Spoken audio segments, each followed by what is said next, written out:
Force yourself to think positively, especially when everything seems chaotic. Don't wait to understand everything or see results before you begin. Create clarity in how you choose to think. Stop for a moment and imagine, if your mind only created thoughts that uplifted you, what would your day be like today? How would you deal with problems? What decisions would you have the courage to make? Remember, power isn't out there. It's in what you allow into your mind. When you direct your thoughts toward things that build you up, your inner world changes. And when what's inside changes, what's outside begins to follow. Those who train their minds to think firmly move forward. Those who nurture negative thoughts dig their own prison, even though they have within themselves everything they need to break free. And today, this video is a clear call to action. Guide your mind before it starts controlling you. You will learn to discipline your thoughts, transform your mood, your courage, your choices, and you will see how this movement within you opens paths that previously seemed impossible. Now, do what needs to be done. Take that decision out of your head and write it down below. Today I choose to think differently. I am a Stoic. Every change begins with a gesture, and this is your first real step in mental discipline. Take a deep breath, adjust your body, and let's move on to our first lesson. Number 1. Embrace the greatness that exists within you. You came into the world with two enormous powers, but many people live without noticing they exist: imagination and creativity. These forces don't belong only to painters, musicians, or geniuses. They are part of everyone. They are seeds that everyone carries within, but that few nurture. Creativity is the ability to see a way out where before there seemed to be only a closed wall. It's the talent of transforming something that seems impossible into something possible, and of transforming confusion into clarity. Every time you find a way to deal with a problem amidst the chaos, you are creating. Every time you solve a situation with almost no resources, you are inventing something new. You use creativity whenever you refuse to believe there is no solution. Think of someone who lost their job and instead of giving up started selling something simple, learning a new skill, or pursuing an alternative that no one had tried before. This person may not realize it, but they are using the same power that creates companies, stories, and inventions. It's the ability to imagine a path even when everyone believes there is only one end. A creative mind is not an ornament. It's a tool for survival and advancement. The problem is that as time goes by, the mind becomes trapped by the fear of making mistakes. You start thinking within limits that you didn't even create. You learn to repeat what already exists. You begin to doubt your own inner voice, and you forget that imagination is the strongest weapon to change the course of your own life. Albert Einstein said that imagination is worth more than knowledge. Knowledge shows what already exists, but imagination creates what hasn't yet arrived.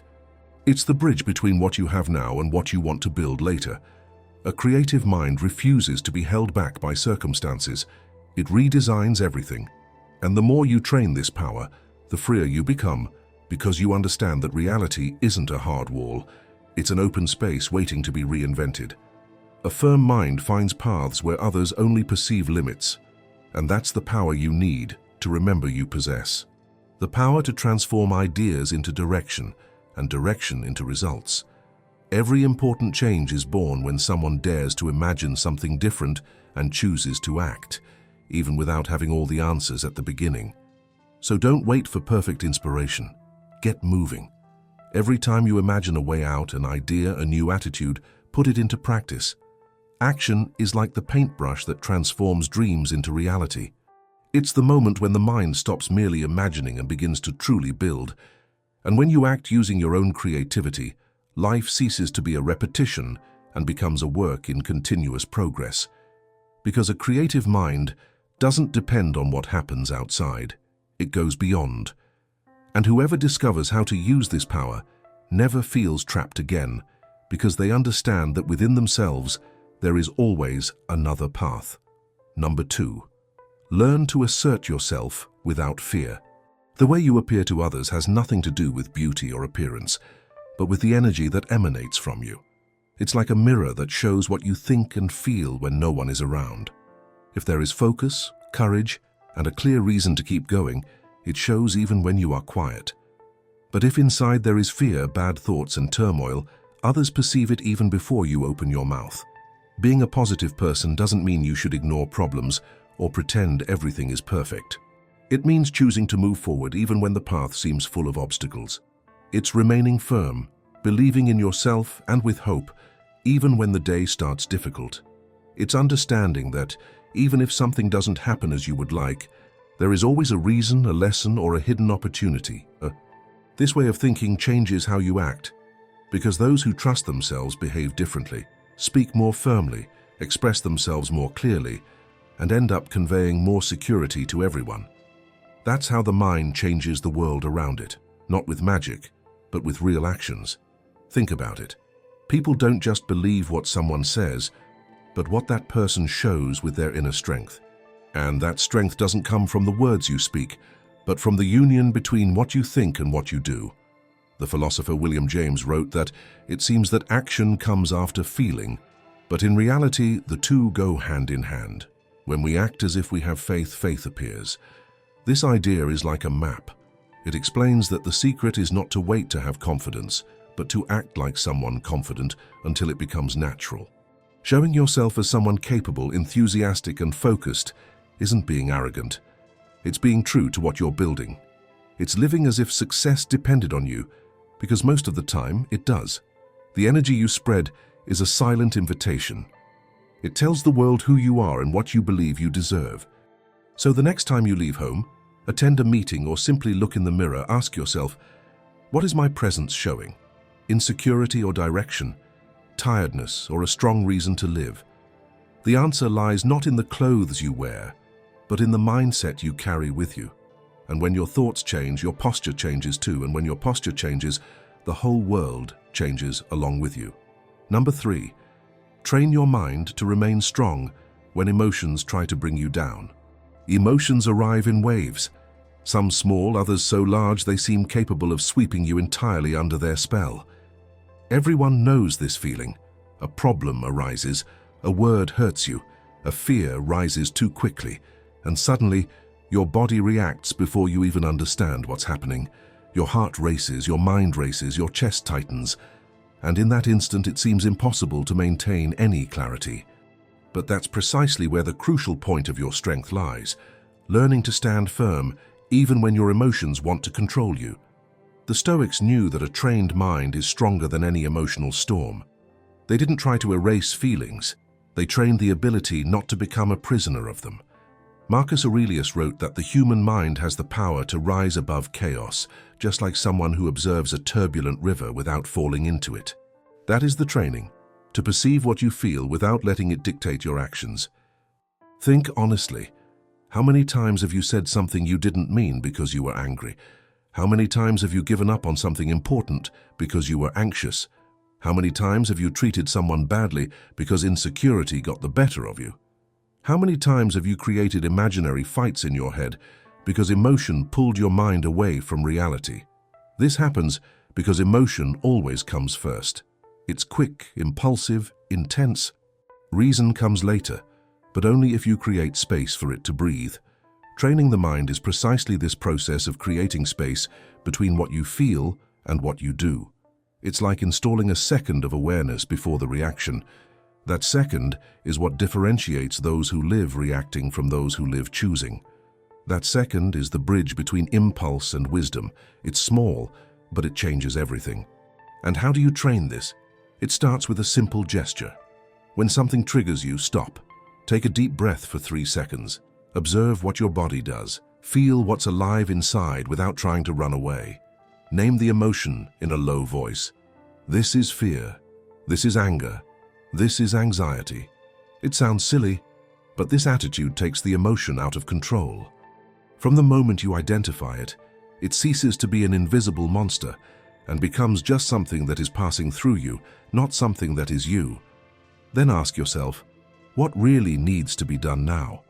Not what I feel like doing, but what action serves the life I am building? This simple question puts reason back in the driver's seat. Because when you choose to act based on your ideal and not on your impulse, you stop being tossed from side to side by the intensity of the moment. Over time, a trained mind becomes stronger than emotional impact. Anger arises, but you don't explode. Anxiety appears, but you don't freeze. Sadness touches you, but you don't lose yourself. You begin to notice that emotions are not enemies. They are signals. They show you where there is wound, where there is desire, where there is inattention. And when you learn to listen without obeying, you gain a freedom that few people have. The freedom to act consciously, even on difficult days. Training your mind doesn't mean becoming immune to pain. It means learning to get through it without destroying yourself inside. It means staying centered while the world pushes you. It means remaining strong even when life throws unexpected challenges at you. It means being bigger than your mood, bigger than your fear, bigger than your impulse. Because in the end, true strength lies not in not feeling. It lies in remaining standing while feeling. And when you master this, you realize that no emotion truly has the power to bring you down, unless you give it that power. Number 4, don't let your reality diminish who you are. The stage of life you're in right now doesn't define who you truly are. It only shows the point where it all began. Some people look at their current situation and feel shame, fear, or weakness as if the present were a final sentence. But the present is only a piece of the story, not the complete narrative. Today's page may be heavy, but the plot is still being created and you are the one holding the pen. And if at this moment you feel you are far from where you wanted to be, understand, distance doesn't mean defeat, it means direction. Distance only shows how much you still have to grow, not the size of your mistakes. What separates you from the life you desire is not the clock, but the way you think. When you start your day with confidence, focus, and a desire to continue, something inside you gets organized. Imagine that woman who lives alone, surrounded by bills to pay, frightening fears and pressing doubts. And yet she decides to do her best. She tidies the house, scrubs the floor, makes coffee, and writes on a piece of paper, one day at a time. At that moment, she hasn't yet changed the world outside, but she has changed the environment within herself. And that's how all true change begins. Reality is not your rival. It's the place where you train your confidence. Perhaps you haven't yet reached your dream destination, but you're already on the right path. And destiny, sooner or later, responds to those who act with inner strength. The first step to transforming the world around you is adjusting the way your mind speaks to you. Pay attention to what you say to yourself. Do you encourage yourself or bring yourself down? Do you look at what you already have or only at what you still lack? Do you allow yourself to imagine something better, or do you hinder yourself before even trying? The conversation you have with your own heart is the hidden foundation of your courage, and all real change begins there. You are the commander of your mind, not a lost visitor within your own thoughts. If you don't direct your own story, something or someone else will take on that role. Don't let old ideas, repeated fears, or beliefs that constrict you take control of your path. You choose what you want to feed, and what you feed every day becomes the soil of your life. Epictetus said that it's not what happens to you that matters, but how you respond to what happens. And that's exactly it. Success doesn't come from where you are, but from the attitude you choose to have. Positive thoughts don't appear on their own. They are a conscious practice. It's about looking at your own life and saying, I can start again from here, and that's enough. So don't be afraid of the phase you're going through now. It's not a wall, it's an exercise. And those who learn to maintain faith even when everything gets difficult gain a strength that no easy victory can give. What seems like a burden today will become a structure tomorrow. And what challenges you today will sustain you tomorrow. Number 5, stop attacking yourself from within. The way you talk to other people matters, but the way you talk to yourself is what really decides everything.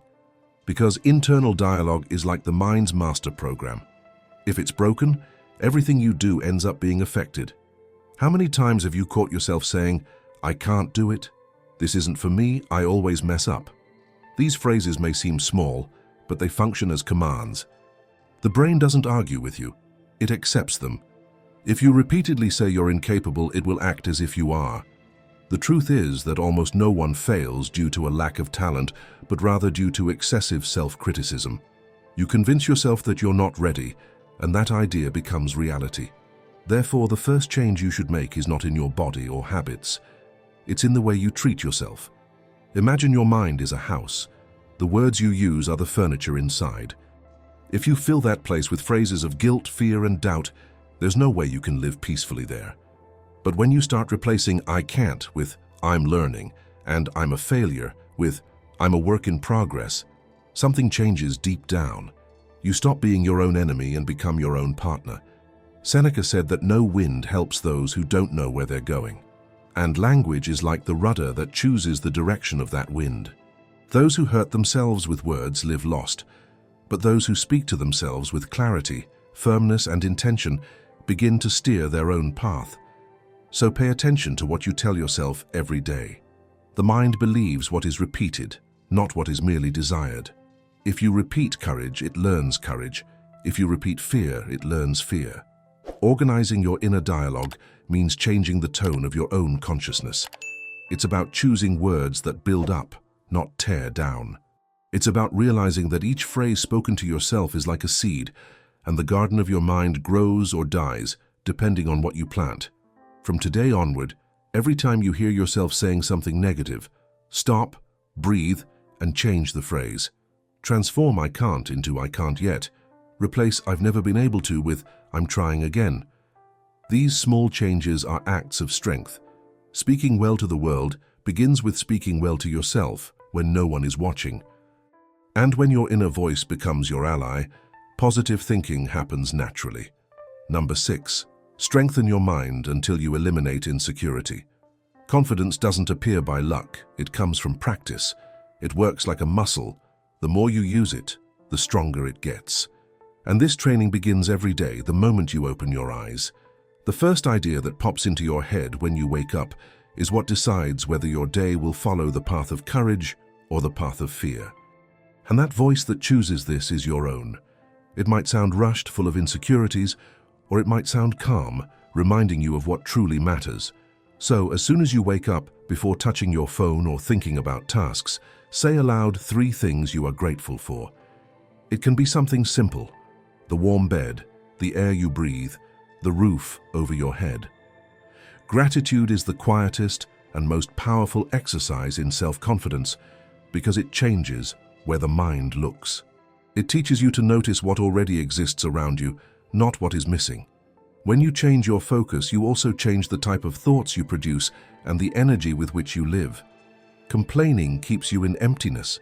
Gratitude brings you closer to what grows. It's like changing the radio station inside your own head. The more you choose to tune in to the good things, the more courage and clarity become a natural part of your being. And when you remain in that state, everything becomes lighter.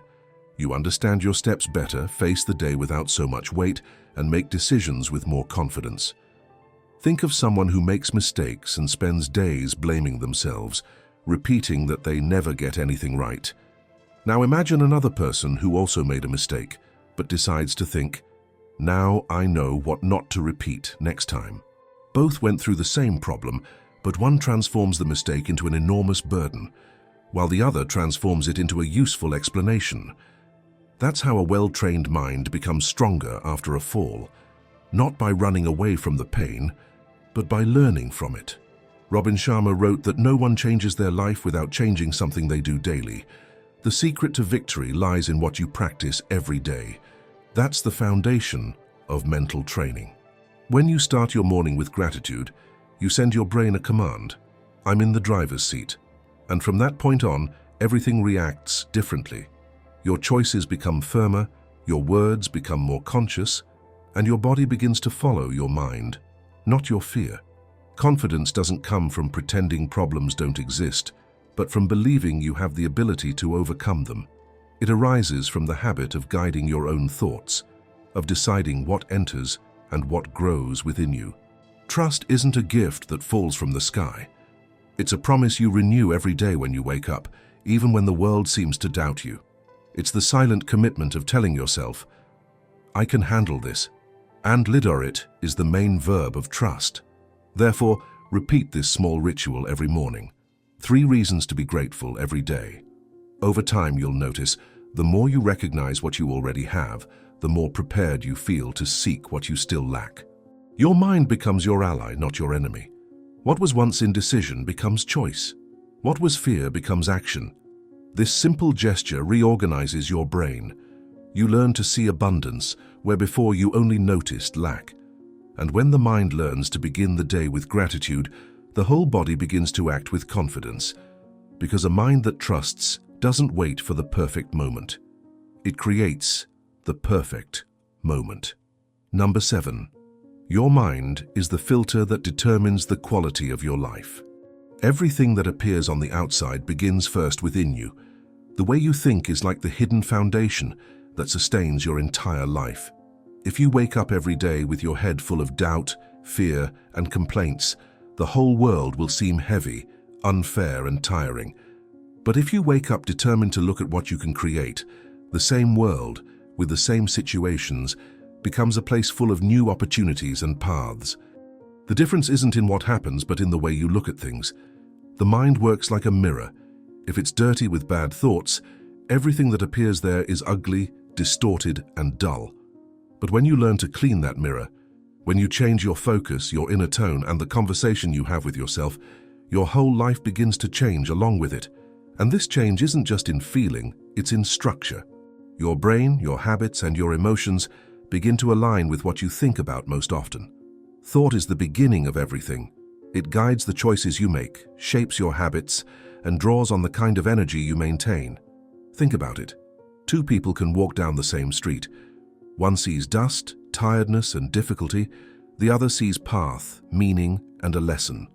Nothing has changed on the outside, but everything has changed on the inside. That's the real power of positive thinking.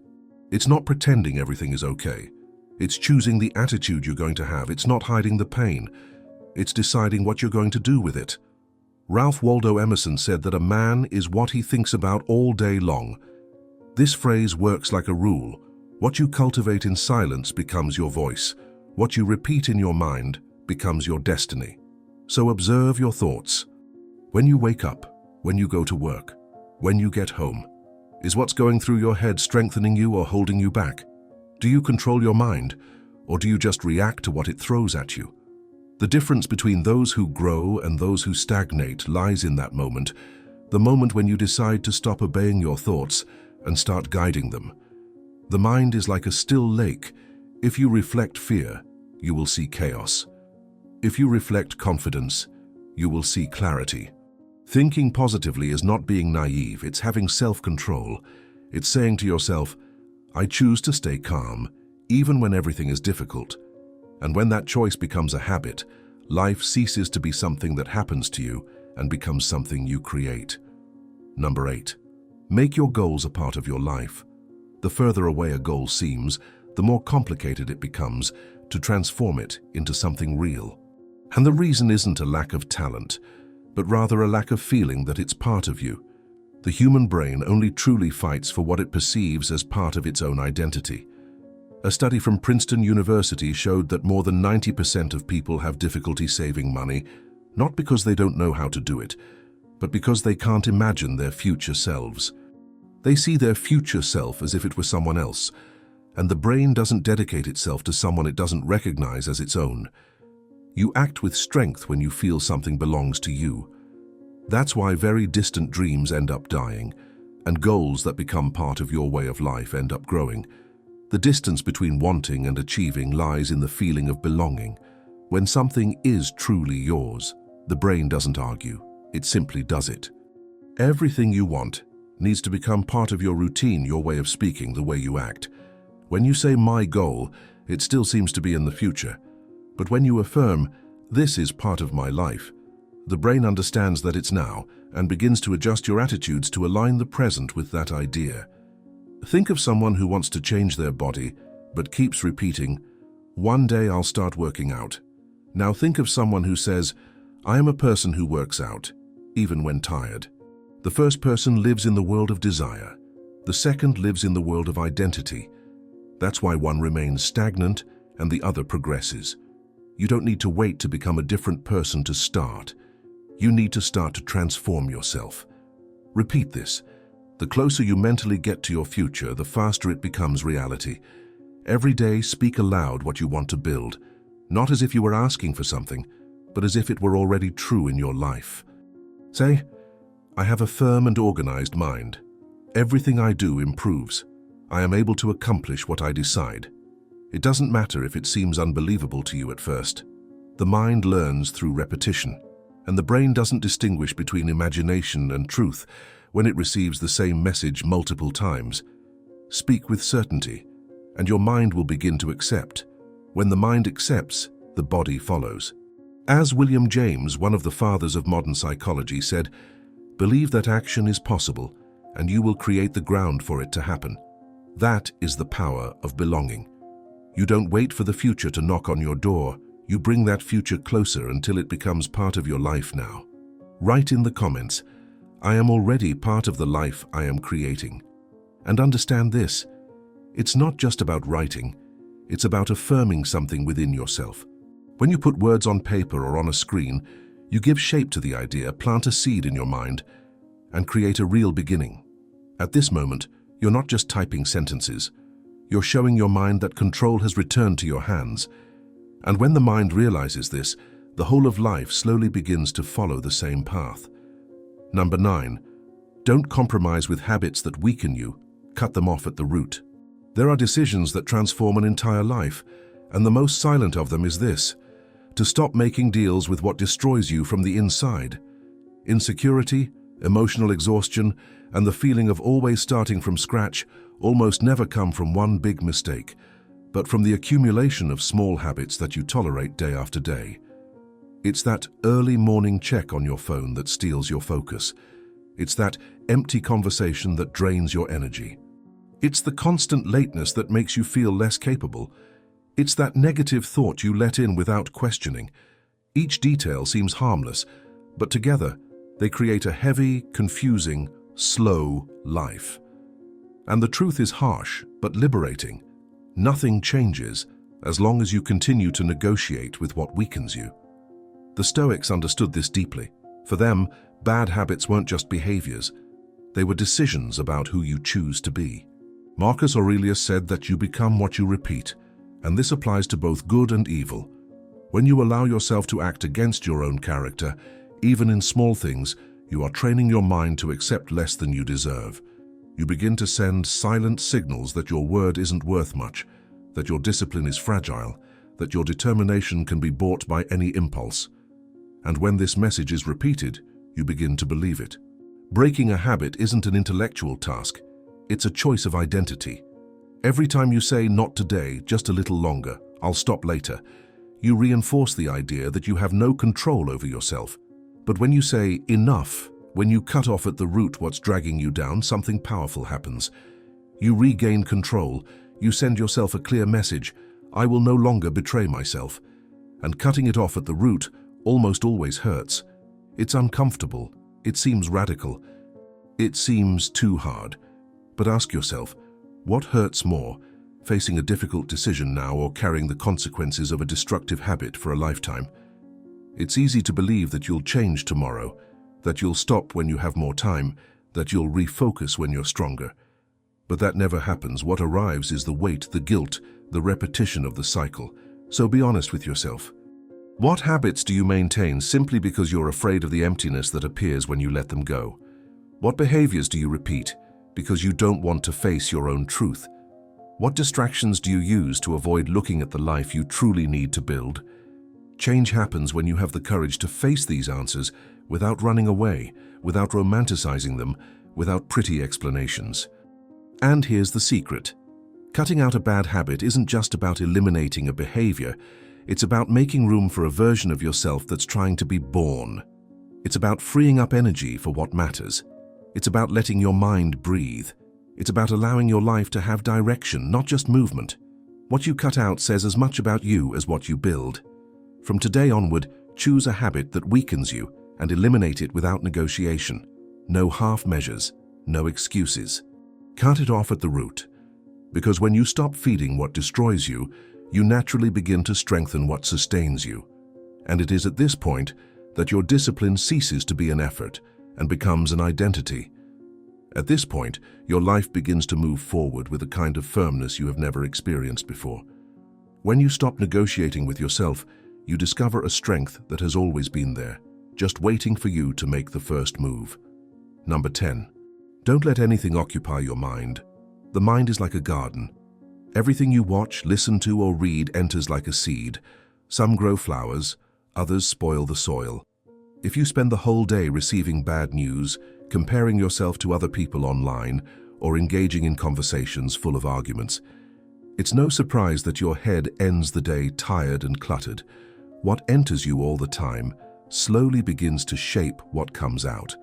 You can't build calm when your mind is immersed in noise. Many people take good care of their bodies, choose what they eat, exercise, but leave their minds open to all kinds of emotional garbage. You would never let someone throw dirt into your house, but you accept having pessimism dumped into your head every day. Stop and notice how many times you've opened your phone and within minutes were already angry, anxious, or comparing your life to someone else's. This isn't by chance, it's a habit you've created. What you consume determines how you feel, and how you feel determines what you do. Filtering what enters you isn't about isolating yourself from the world, it's about being intelligent. Understanding that everything that reaches you through your eyes and ears becomes thought, and thought becomes action.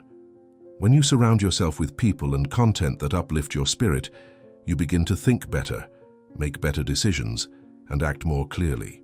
But when you live surrounded by complaints and confusion, you begin to think that noise is energy, and that chaos is life.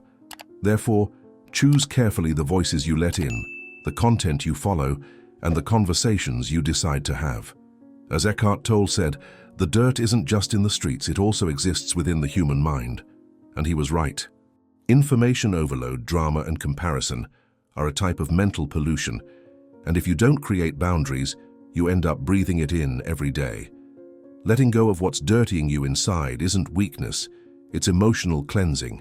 Distancing yourself from certain people or certain issues isn't pride, it's self-protection.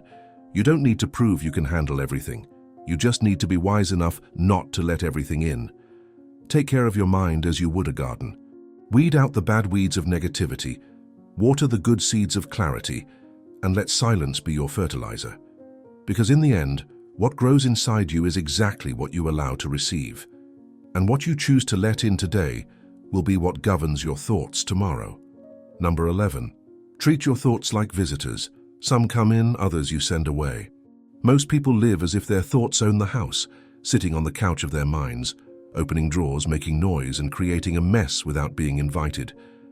But the truth, deep, simple, and liberating, is that your thoughts are not you. They are visitors. Some come to help, others to hinder. Some are advice, others are noise.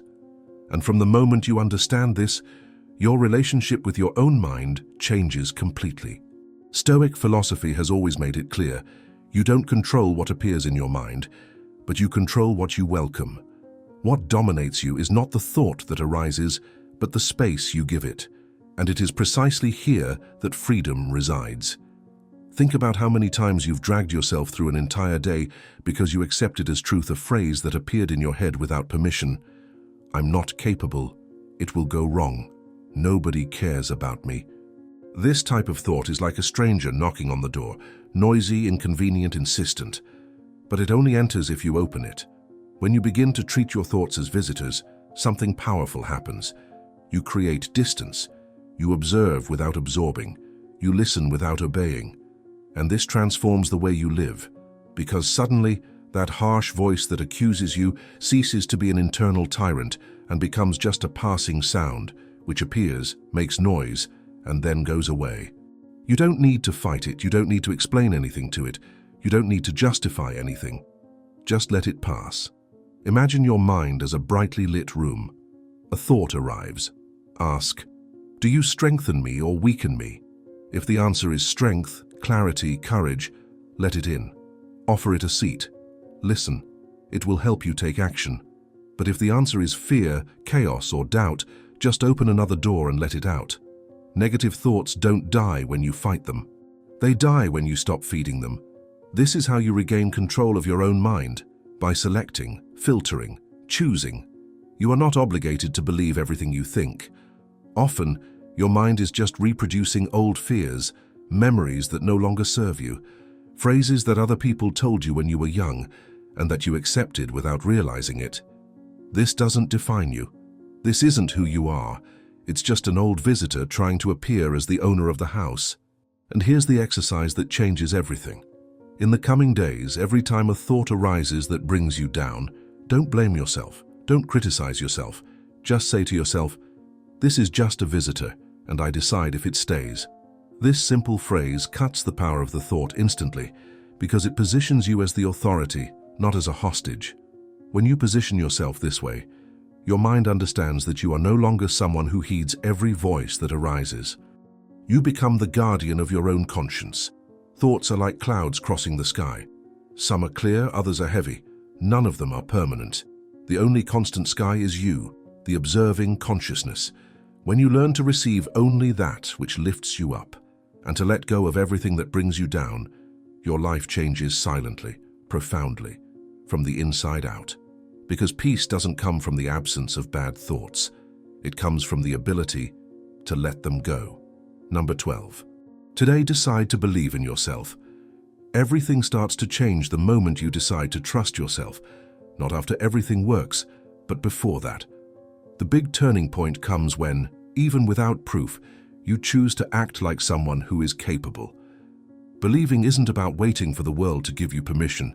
It's about building that certainty within yourself, piece by piece, action by action. A strong mind is not born by chance. It grows through habit. Day after day, you strengthen that invisible muscle that sustains you when no one else believes in you. Luck doesn't fall from the sky. It's created slowly by those who keep trying. Life never follows a perfect path. We all go through difficult times. I've had my share too. There was a period when I had no money, no direction, and I discovered something that changes everything: the power of the conversation you have with yourself. What you say in your head, when no one else is listening, is what chooses the path of your life. Pay attention.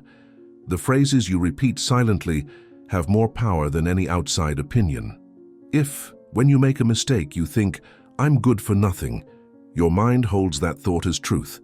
But if you say, "This is part of the journey, I will improve," it begins to reorganize you from within. And little by little, courage returns, strength comes back, and faith in yourself begins to be reborn. You don't need to trust yourself completely from day one. You just need to stop attacking yourself. Self-confidence doesn't spring up as a loud shout. It begins as a quiet voice that repeats itself until it becomes certainty. True positive thinking isn't about pretending that negativity doesn't exist. It's about looking at it in a different way. It's about transforming weight into training. It's about looking to the past and seeing learning where before there was only pain. Take a sheet of paper and write down 3 difficult situations you've faced. For each one, write what you learned from it. Perhaps you lost a job, but discovered that you became more resilient. He may have been rejected, but he realized that his worth doesn't depend on anyone else's opinion. This exercise transforms the past into wisdom. It shows that, even on the hardest days, life was preparing you to shine brighter. As Viktor Frankl said, "When we cannot change what is around us, we are called to change who we are on the inside." And that's what believing in yourself really means, the decision to keep growing, even when the world seems not to support you. Trust yourself before you see the results. Trust when no one notices your effort, because it is in that hidden moment that true strength is born, in silence, in exhaustion, in persistence. Believe in yourself without guarantees, without applause, because life doesn't reward those who wait to feel confident. It rewards those who act until confidence appears, and those who persevere until the impossible begins to unfold. If this video gave you a new perspective, please like, subscribe, comment, and share. Here we continue to grow and learn together. Thanks for watching.